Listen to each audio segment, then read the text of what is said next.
Morning, everyone. This video is about my story of using nannies and working in the UK. So the thing is, a couple of years ago, I decided to do IT work. I used to lecture, and I felt that lecturing was taking a lot of my time because I needed to prepare the lessons, mark, and on so many occasions, I had to stay awake to mark students' assignments to make sure that everything was in place before returning in the morning. And most of the time, I'll stay awake until 2 a.m. and then I'll wake up around 6, which left me with about 4 hours of sleep. And at the time, I had two little babies. So when COVID hit, I thought of why not go into IT. My area or my background is computing and IT. And I've been doing a lot of self studies, and I realized that it was important to not just rely on your certificates or education, but also to have a hands on experience because you don't know where the world will lead you to tomorrow. So I watched a lot of YouTube videos and I saw a lot of people that were doing IT jobs, and the fact that they could work remotely, that's work from home, actually made me become interested in the area. So I was learning coding, and just to let you know, all my life as an IT person, if I tell you that I've been avoiding anything that has to do with codes, so at this point I realized that to excel in computing, you have to at least learn one programming language. So I decided to learn JavaScript, HTML, and CSS, just like play. And my very first job was with the NHS. And from there, it was fully remote, and I enjoyed working from home as a mom because I had enough time for my kids, my husband. I could do the housework without running around and all those waking up, staying up late at night to mark student scripts were no longer there. So during this time, it was COVID period, by the way. So from there, I cross-trained into another technology. But then the problem came because the technology I cross-trained into, there were lots of competition in the job market. And after COVID, people were going back to work, and I needed to, just to let you know, by the way, when I was working as a web developer, I was interviewing like seriously, like I would interview. I would not stay. I was never, there was never a time I stayed without a job because it's an area that has lots of demand, but the supply is really minimal. So not many people are doing it compared to the amount of job out there. So, but then when I cross-trained into another technology, which is Salesforce, there were more competition there. Many people were doing and still do Salesforce development. So getting a job after leaving another one became a big problem. So initially, I would not stay like a month without getting a job when I was in the area of web development. But in Salesforce, after my other job ended, it became very problematic for me to get another job. So I decided to go back to teaching, and because of course that's the need, or that's the importance of having multiple options, multiple degrees or multiple area that you can work with, so that if one doesn't work, you can easily switch. So I got this lecturing job, and at this time I already have 4 kids, so there was a need for a nanny, and my husband also works. So I decided to hire a nanny, and this nanny would go home 2 weekends a month. But because I work on Sunday as well, I teach on Sundays because the uni that I teach, I have some adult students who work during the week. So they come to class during the weekends. But the good thing is, with that uni, I only go there during the week. I only go there twice. But then there's also a need for a nanny. But I found out that this nanny I got, she's very good, by the way. She would take care of the kids, which was a struggle initially, as of course is expected as a new person to join a family, and of course the kids getting used to them. But then my kids started getting used to her. But what I realized was my life was revolving around her. So the contract I had with her is that she will go home because she has a daughter who is I think she's 16, and she lives with her husband as well. But she's with me during most of the time. If she has to travel 2 weekends in a month. So, but whenever she goes, I notice that either she'll give me an excuse not to come back, or she'll tell me she'll just like cook up something. And once that happens, my life will be at a standstill. I will feel that if she doesn't come, what will happen? What will happen to my kids? What will happen to my husband? He works as well as myself, although he works 5 days a week. So I was thinking, what should I do? And then something happened recently. And this woman, she would not really appreciate, like, all the time she'll say, oh, how much is the work that I have to commit? Oh, I have my visa. Oh, this one, that one. And she'll just be giving me excuse. But then I didn't want to easily change somebody that looks after the kids, because of course it also affects the kids. So we really got used to her, and I learned to work with her without a lot of complaint. And one thing I also notice is that when you tell her to do something, she wants to do it her way. But I understand, because it takes time for somebody to understand how you do your thing. So we try to live in peace. But the major issue is that whenever she goes home, it becomes an issue for me. And I keep thinking, if she doesn't come back, what will happen to me? What will happen to my work? What will happen to my husband's work? So this time around, she decided to go home for Christmas. And before Christmas, I was thinking that before my uni vacates for the term, that it would take up to maybe around the 20th or around the 20 something. So I wasn't expecting this woman to go home until around 20th, maybe 22.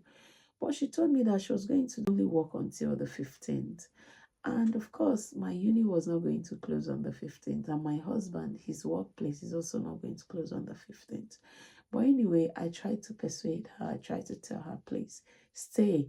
Finally, she decided to go. She left on the 19th, I think 19th or 20th or thereabouts, which I was happy with. And she was supposed to come back first week. The kids were going back to school on the 6th. And at this time, my God's feeling was telling me that this woman might not come back. And I told her, Auntie, I hope when you go home, you will come back.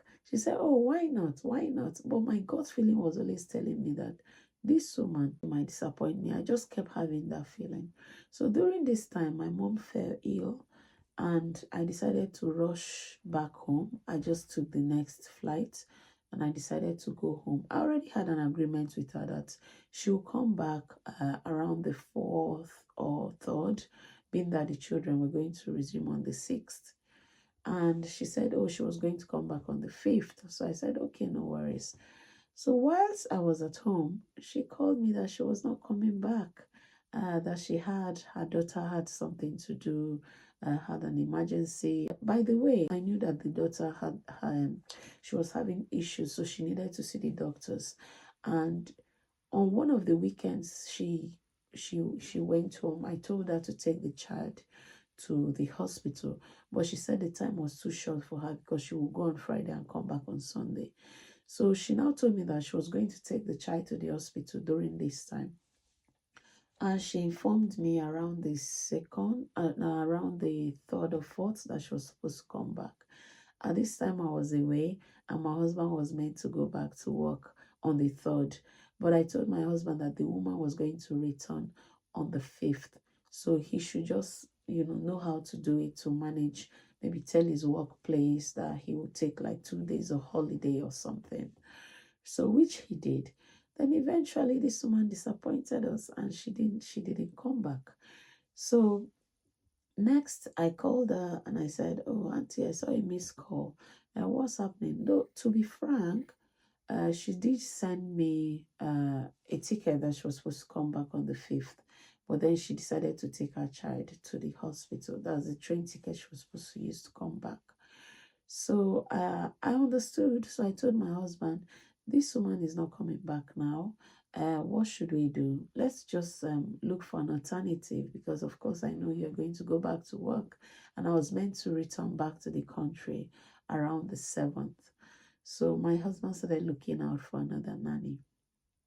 And the woman told us that she would come back around maybe 2 weeks. That the daughter had something, the daughter's appointment was around the 13th. So we said, okay, we could manage. And then we started looking for a temporary arrangement. But then I thought on a second note, why don't you just manage and see how you can probably take some more time off and work from home if it's possible, and maybe speak to your manager. So I did the same. And by the way, coming back was on a different ground because, like I told you, I went home for my mom's illness to see my mom, but then she passed away, unfortunately, and I was bereaved.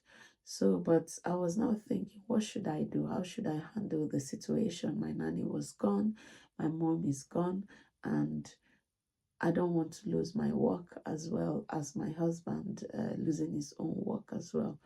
So, but then we waited around the 13th. This woman took her daughter to the hospital.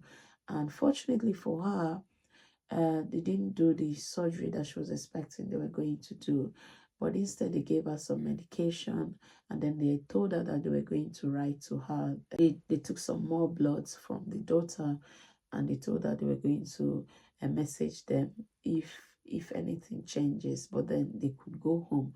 This time the daughter was already feeling okay, she was feeling good, and she decided to go back to school as well. So what happened was this woman just decided to stay and wait for the later. So I told her, I said, look, auntie, sometimes letters like that is kind of a follow-up later. They don't come immediately. And being that your daughter has gone back to school, she's feeling better. I need help. Can you come back? If the letter comes, you can go back. If you're looking for, it's an email, it could be an email, it could be a letter. And I told her an example of my daughter having having to receive a later follow-up later like 2 weeks, 3 weeks. Sometimes it takes a bit more time or it might even come earlier. So I told her, I said, discuss with your husband since he's at home. If the letter comes, your daughter is feeling good, she's no longer ill, and she's taking her medications and she's fine. Why don't you come back and help me? And then she said, oh, she just wants to stay. She needs to arrange her household. She needs to take care of her house. She needs to put things in order. Mind you, this woman has been at home since on the 18th of December. And this time around, it was around the 14th, 15th of January. So it's going to be like a month. So, but she refused and I was completely in a mess. So she told me that she will call me, that she was going to discuss with the husband if he could take over the daughter's case whenever the letter comes. So I told her, I said, auntie, you always go home every 2 weeks. Why don't you just speak with your husband and let me know? She said she'll get back to me. So this time I started looking out for other people. And I was getting people that want to stay for long. But because I have her, I was now looking for a temporary arrangement, like someone that could stay for like short term, maybe like 2 weeks or a month, which was proving difficult. So I even told her, I said, look, I've got more than 4 people lined up, but I don't want to replace your job because I know how it is. Please, can you come back the next weekend? Since you're just sitting at home doing nothing and your daughter has gone back to school. She said, oh, she'll speak with the husband and she'll get back to me. And then eventually she came back to me. And I was getting people, but to be honest, I didn't want to replace her because I didn't also want to change hands with my kids. So she came back to me and she said, "Oh, no, she cannot come." We even went as far as adding money for her, like telling her, if you can come back this weekend, we'll give you this amount of money. We'll top up your salary and all of those. But she said no, that I should give her the next week. That she'll be coming back around the 27th or 28th. And she wasn't even sure. So I told her, I said, if eventually this letter doesn't come next week, what will happen? Would you tell me that you will still need to wait? She said, "Oh, I believe in God. I believe that the letter will come." She wasn't very specific. She didn't tell me that, okay, regardless, if it doesn't come, she will just come. So she kept me waiting. She kept me afloat. She kept me and my family, my husband and my kids. She just kept us at bay, hoping that if the letter doesn't come, she'll come back to me again and say, okay, the letter did not come. Let's wait another 1 week. And I need to go to work. So this time we got someone else, and the lady is desperate to resume work like yesterday. And she's even cheaper. She's cheaper by about £100. Her price is better by about £100. The only downside of it is that the other one has already bonded well with the kids. What I'm struggling with now is how to tell the other woman to just hold on. Since she's not coming back now, that I will get back to her. So, why am I sharing all these stories? Please try to avoid using nannies. Try to avoid using, like, your life will be stuck if they disappoint you. As a woman, I know it's difficult abroad, it's difficult in the Western countries, especially for foreigners that don't have their people who can help them out. For me, it's more difficult because I have 4 kids, and my kind of work requires me to be in the office. So why I'm saying this is that there are lots of options as a woman that you can do to support your family and also stay at home. You don't have to necessarily go and look for a job that you have to go. Mind you, you're going to pay for this nanny. You're going to pay really, really good amount of money. So the best advice I would give is look for a remote work. Make sure that you do something. Also, do some side jobs if it's business, if it's like side hustle, or what is it called? If it's business, try to do to support your family. Try to be on ground for the kids. That's very important.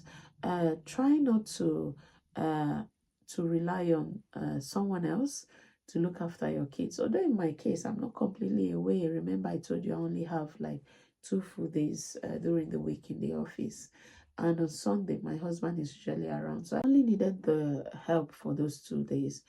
But I realized that when I was working remotely, we didn't even use any nanny.